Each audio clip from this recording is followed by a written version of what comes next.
Hello students, आप सभी को मेरा नमस्कार। और आज आपके साथ में एक बार फिर मैं चेतन प्रकाश कुमावत एक नई प्रश्नमाला 11.3 लेकर के हाजिर हूँ। देखो, आज हम इसमें पढ़ने जा रहे हैं। पहला सवाल है, त्रिभुज एबीसी और त्रिभुज पीक्यूआर में AB बटा PQ और BC बटा QR में दो कोणों के नाम बताओ जो बराबर होने पर त्रिभुज समरूप हों। अर्थात त्रिभुज ABC, ये त्रिभुज ABC है और ये PQR।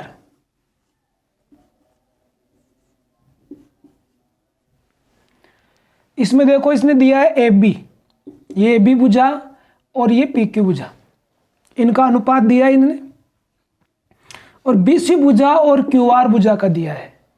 तो अपने जो समरूपता का जो नियम है SAS, जिसके अनुसार यदि दो संगत भुजाएं समानुपाती हो और उनका बीच का कोण बराबर हो, एंगल बराबर हो, तब वो दोनों त्रिभुज SAS नियम से समरूप होते हैं। तो इस SAS नियम के अनुसार ये जो इन दोनों समानुपाती भुजाओं के बीच के कोण हैं Q और B, ये दोनों बराबर होने चाहिए। तो यहां लिख देंगे हम SAS नियम के अनुसार दोनों समानुपाती भुजाओं के बीच के कोण B बराबर कोण Q होना चाहिए। पहला सवाल कंप्लीट। दूसरा, त्रिभुज ABC एवं त्रिभुज DEF में उसी प्रकार देखते हैं। इसमें ABC त्रिभुज DEF,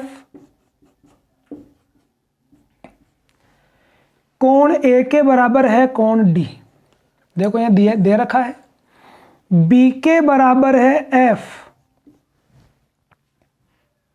तो क्या त्रिभुज ABC और त्रिभुज DEF समरूप है? क्या त्रिभुज ABC और DEF, अब इसने जो नाम दिया है उसके अनुसार और हमें जो कोण दिए उसके अनुसार हम देखते हैं। संगत कोण बराबर होने चाहिए।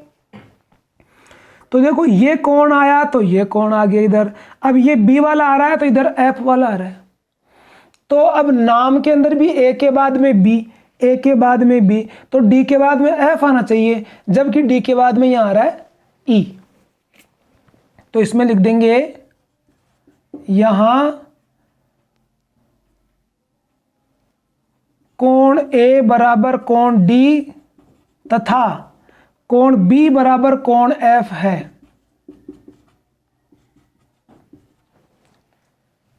अतः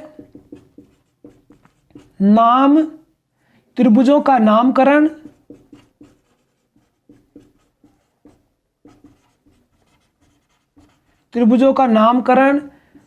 संगत कोणों के आधार पर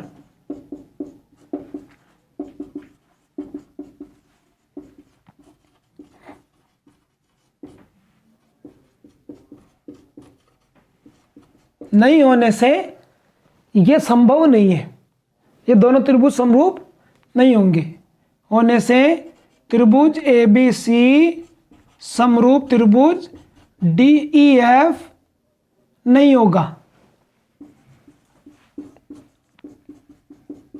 जबकि त्रिभुज ABC समरूप त्रिभुज DFE होगा।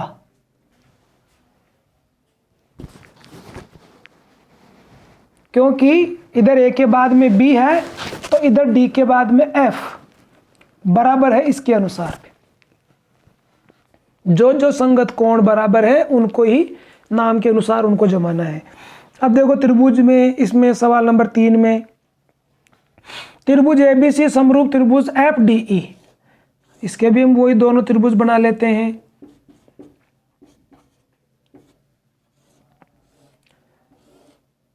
F D E. तो क्या ए बी बटा डी ई, तो अब ये दोनों समरूप है, समरूप है तो संगत भुजा ये समानुपाती होगी। तो मैंने इस नाम के अनुसार इसको, तो इसमें भी इसका नाम जो है ना इसके अनुसार जमाते हैं अपन। ए बी सी तो ऊपर एफ, एफ डी और ई, जैसे A B C F D E तो एफ डी ई ऐसे जमा लेते हैं। तो अब ए बी का समानुपाती ये हो गया, बी सी का ये हो गया, हमने इसको नाम के अनुसार जमा दिया है। तो अब ये भुजा इसके समानुपाती हो गई और ये इसके हो गई और ये भुजा इसके समानुपाती हो जाएगी। अब अगर ये इसमें है तो ठीक है और नहीं है तो फिर गलत है।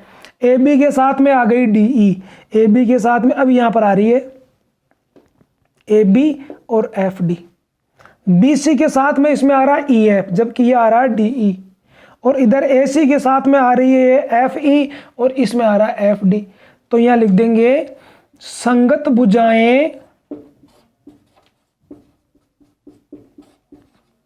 नहीं ली गई है, अतः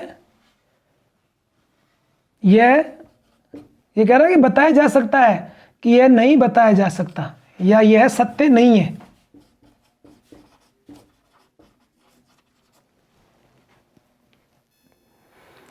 और अब देखो आपने हमारे ये 3 सवाल देखे हैं और अगर आपके समझ में आ रहे हैं तो पहले आप जल्दी से चैनल को सब्सक्राइब कर दीजिए।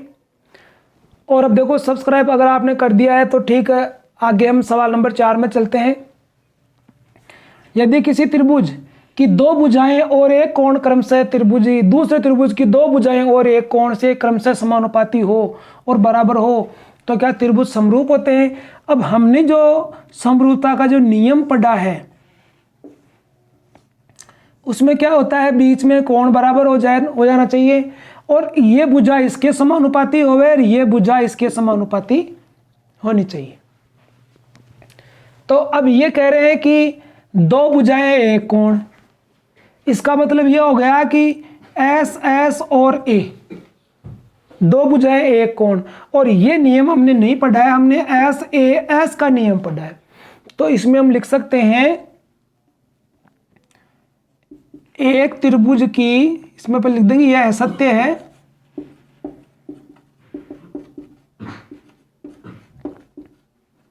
क्योंकि एक त्रिभुज की 2 भुजाएं, त्रिभुज की 2 भुजाएं और उनके बीच का कोण, इसमें बीच की बात, इसमें बीच नहीं लिखा है, ये कहता है उनके मध्य का कोण, तो ये सही होता 2 भुजाएं और उनके मध्य का कोण दूसरे त्रिभुज की 2 भुजाओं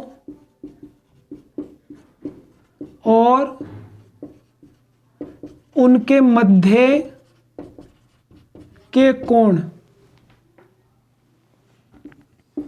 के समानुपाती व बराबर होने चाहिए। मतलब भुजाएं तो समानुपाती हो और कोण बराबर हो। सवाल नंबर 5 है, समान कोणिक त्रिभुजों से क्या तात्पर्य है। समान कोणिक त्रिभुज तात्पर्य है कि 2 त्रिभुजों में तीनों संगत कोण बराबर हों तो वे त्रिभुज ए नियम से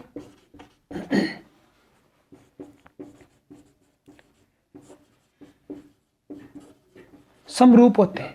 समान कोणिक का मतलब है कि दोनों त्रिभुजों के संगत कोण, तीनों संगत कोण बराबर हों तो वे ए नियम से समरूप होते हैं। अब देखो इस सवाल के अंदर जो त्रिभुज समरूप हैं उनको सांकेतिक भाषा में लिखना है, उनका नाम उनके संगत अवयवों के अनुसार लिखने हैं। अब देखो ये पहला वाला है त्रिभुज ABC, नंबर 1 त्रिभुज ABC।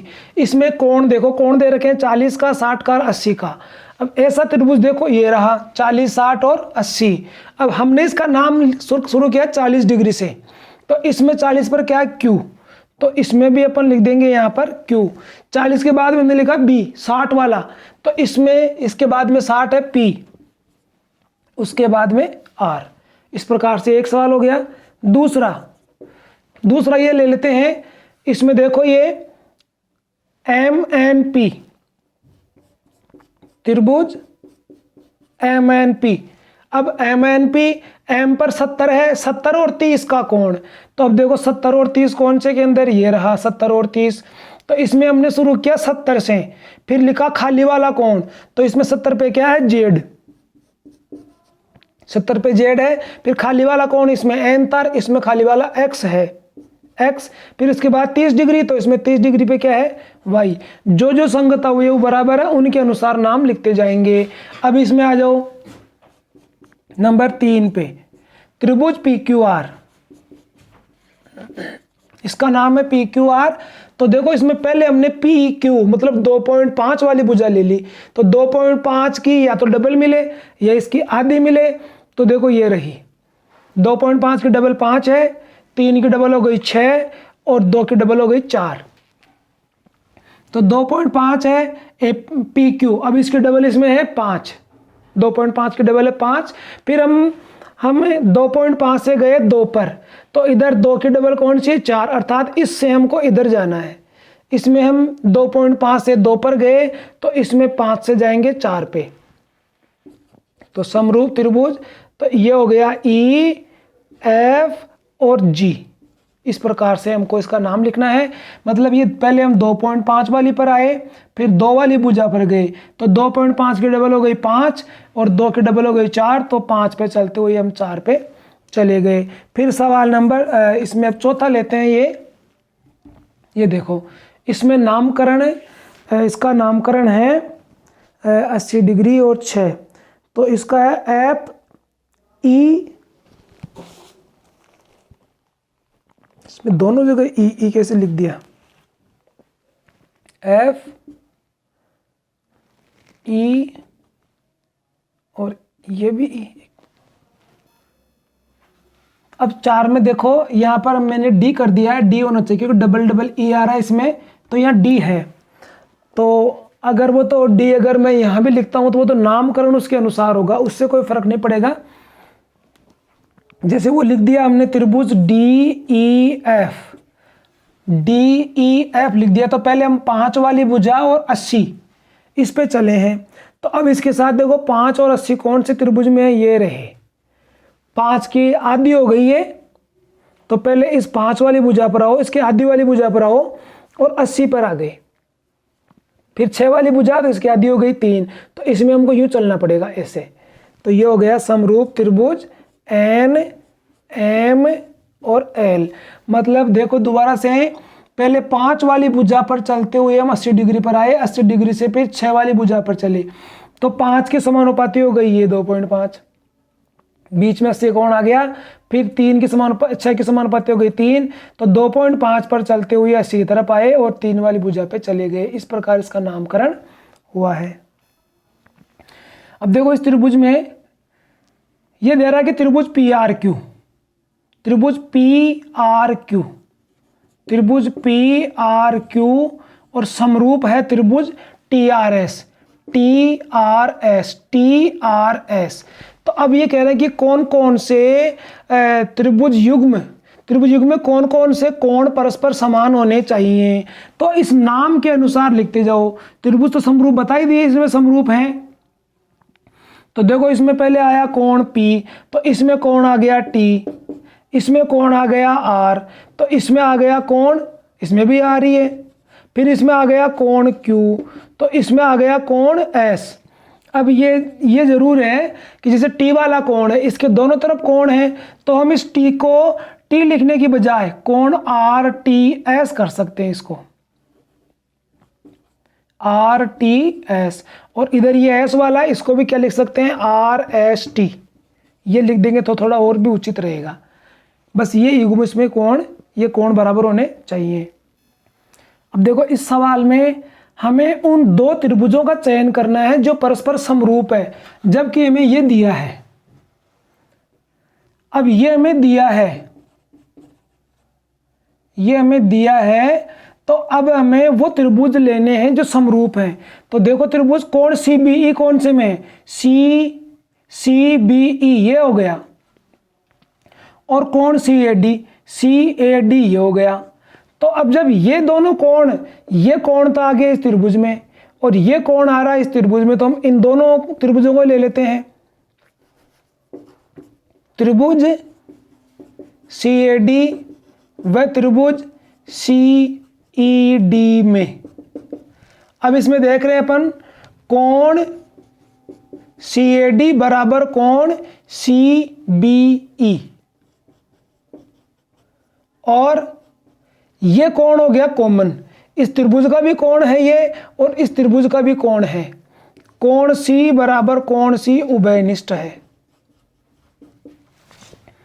अतः AA नियम से दो त्रिभुज बराबर हो गए, तो AA नियम से हम इसका नाम लिख देंगे ACD त्रिभुज, ACD समरूप, इधर A से शुरू किया, इधर भी B से कर देंगे BCE त्रिभुज BCE होगा। इसने ये कहा भाई कौन से समरूप होंगे, तो ये दोनों समरूप होंगे।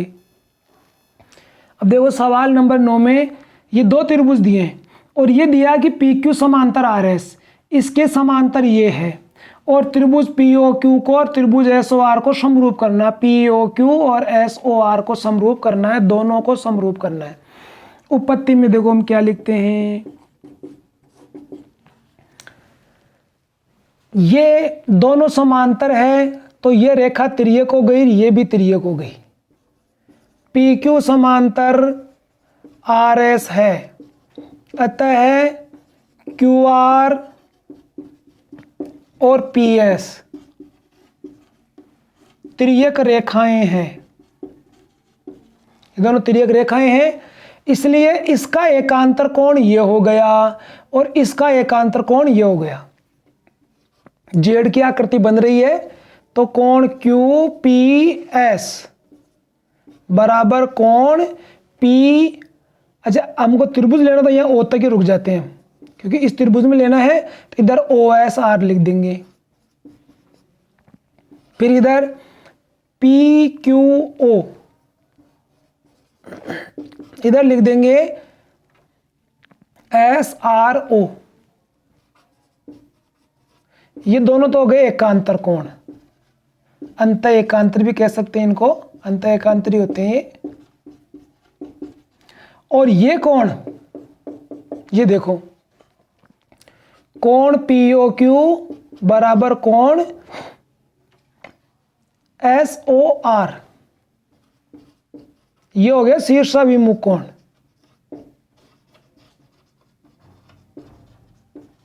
अतः एंगल एंगल एंगल ए नियम से त्रिभुज POQ समरूप हो गया त्रिभुज SOR HP।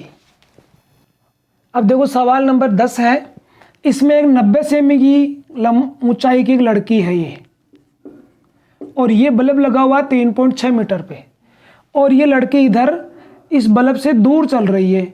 ये इसकी चाल है 1.2 मीटर प्रति सेकंड और 4 सेकंड तक वो चल चुकी है। तो पहले तो हम ये निकालेंगे BD कि वो कितनी दूर चली गई। BD बराबर 1.2 मीटर प्रति सेकंड और गुणा 4 सेकंड, सेकंड से गया सेकंड, तो ये गुणा होते ही 4 दूना 8, 4 चौक 16, 16.8 मीटर, 16.8 मीटर तो वो इधर चल चुकी है। अब ये बाकी सब मीटर में है, तो इसको लड़की की ऊंचाई को भी मीटर में चेंज कर लेते हैं, अर्थात DE है ये 90 सेमी है, तो इसमें हम भाग देंगे 100 का और ये हो जाएगी, ये 0 कट जाएगा और 0.9 मीटर हो जाएगा। अब सबसे पहले हम दोनों त्रिभुजों को समरूप करेंगे। त्रिभुज ABC व त्रिभुज EDC में ये कोण देखो, कोण B बराबर कोण EDC, ये हो गया 90 डिग्री का। ये भी 90, ये भी 90, क्योंकि लड़के भी 90 डिग्री कोण पर खड़ी है और खंबा भी 90 डिग्री कोण पर है। और ये कोण हो गया उभयनिष्ठ, इस बड़े त्रिभुज का भी है, छोटे त्रिभुज का भी है, उभयनिष्ठ है। अतः AA नियम से त्रिभुज ABC समरूप त्रिभुज EDC समरूप हो गए। अतः भुजाएं समानुपाती होगी। त्रिभुज समरूप है, अतः भुजाएं समानुपाती होंगी। तो भुजाएं कौन कौन सी लेंगे हम? इसकी ये AB भुजा ले लेंगे बड़े त्रिभुज की, और छोटे वाले की DE ले लेंगे। इधर बड़े की पूरी BC ले लेंगे और छोटे वाले की ये ले लेंगे DC। अब ये 3.6 मीटर है और DE कितनी है? DE ये हो गई 0.9 मीटर। इधर BC कितनी है? BC ये हो गई 16.8 प्लस x, और DC ये x मीटर है। मीटर हम सब के काट देंगे, और इधर इसकी पॉइंट भी, इसमें भी एक अंक छोड़ के पॉइंट, इसमें भी एक, तो ये पॉइंट से पॉइंट उठ जाएगी, इससे ये कट जाएगा 4 बार, तो 4/1 इधर हो गया 16.8 प्लस x बटा x। अब इनको वज्र गुणा करेंगे, वज्र गुणा, या ये 4 से गुणा हो जाएगा इधर x, एक इधर हो गया 16.x प्लस x, इसको इधर पक्षांतर कर लेंगे तो 4x माइनस x, इधर हो गया 16.8, ये बच गया 3x, इधर 16.8, इससे 3 को भाग में ले जाएंगे, 16.8 बटा 3, तो इससे भाग में चला जाएगा, ये 3 पंजे 15, एक बच गया, 3 चिंग 18, तो x का मान आया 5.6 मीटर। तो ये इस लड़की की छाया की लंबाई है। लड़की की छाया की लंबाई बराबर 5.6 मीटर। अब देखिए सवाल नंबर 11 में ये मीनार है और ये एक स्तंभ है। इसमें दोनों त्रिभुज अलग अलग भी बना सकते हैं, एक जगह बना सकते हैं, एक जगह बनाने में समरूप करने में थोड़ी इजीली रहेगी। ये मीनार है, मीनार की छाया की लंबाई है 56 मीटर, और ये स्तंभ है, स्तंभ की छाया की लंबाई है 8 मीटर। तो हमें ज्ञात करना है कि मीनार कितनी ऊंची है। तो सबसे पहले हम लिखेंगे माना AB मतलब मीनार बराबर h मीटर। अब हम लेंगे त्रिभुज ABC, त्रिभुज ABC व त्रिभुज EDC में, यहां पर ये वही बात, कोण B बराबर कोण D 90 डिग्री, अभी पिछले वाले सवाल की तरह, और ये कोण हो गया कॉमन, कोण C उभयनिष्ठ है।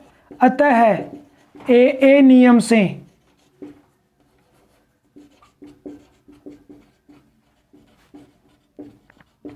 त्रिभुज ABC समरूप त्रिभुज DEF DEC समरूप हो गया है। अब समरूप हो गया तो भुजाएं होगी इनकी समानुपाती।